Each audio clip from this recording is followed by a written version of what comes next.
Are you someone that's easily offended? Do you get irritated when you hear the terms libtard, snowflake, or deplorable?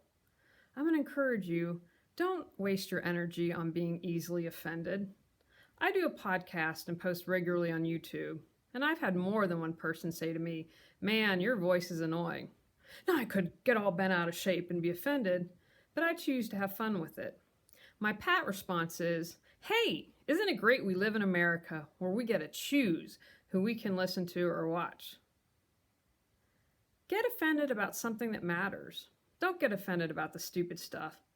Be bothered by war, poverty, kids in cages, and then take inspired action to do something about it. And if you are easily offended, take the time to figure out why. Because it's about you, it's not about the other person.